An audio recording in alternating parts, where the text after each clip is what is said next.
Now let's talk real quick about video sales letter flow. So if you're going to create a video sales letter, basically a video that sells your product or service in your business, let's go over the basic flow of how you can use copy elements and kind of the order that they are. It's very similar to the core elements I already covered.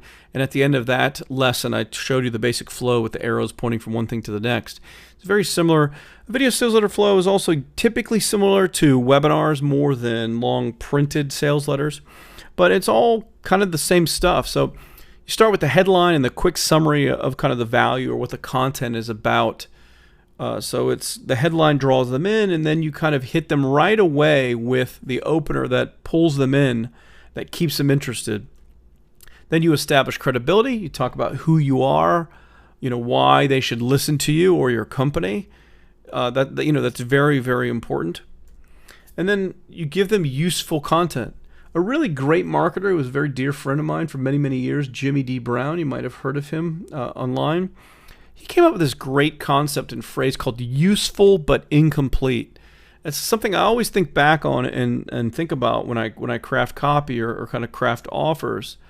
You want to give content throughout your marketing. You want to teach. You want to give value. So even if someone goes through your marketing, they don't buy from you, they got value from you and they appreciate it and they don't feel like they just wasted their time.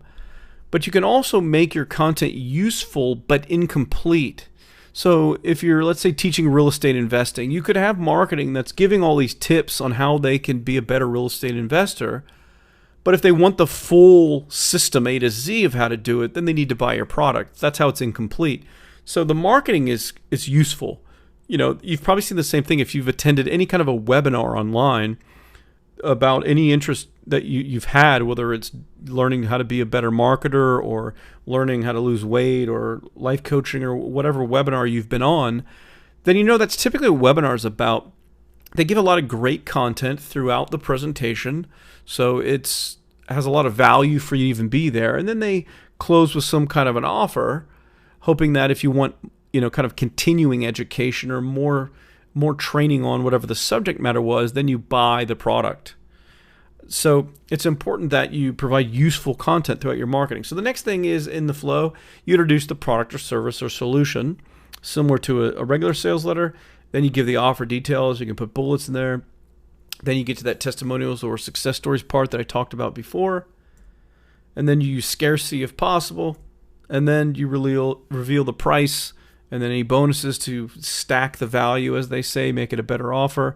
And then, of course, offer the guarantee. It's a very similar flow as a long-form written sales letter that a video sales letter uses, that a webinar uses.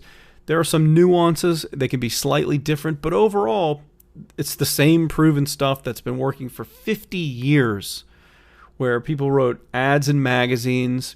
They literally had sales letters as a full-page ad in a magazine, or they used a small ad, had someone write for more information, and then they sent them the full written sales letter. But even back then, 50 years ago, if you broke down the offer where it sold women's hats or men's boots or whatever was being sold through the mail at the time, they followed the same essential flow that copywriters today use. There are some nuances and some changes that how copy has evolved, but the essence of it and the structure of it is very, very similar. But those are some basic tips on the flow for creating a video sales letter or for creating a webinar presentation.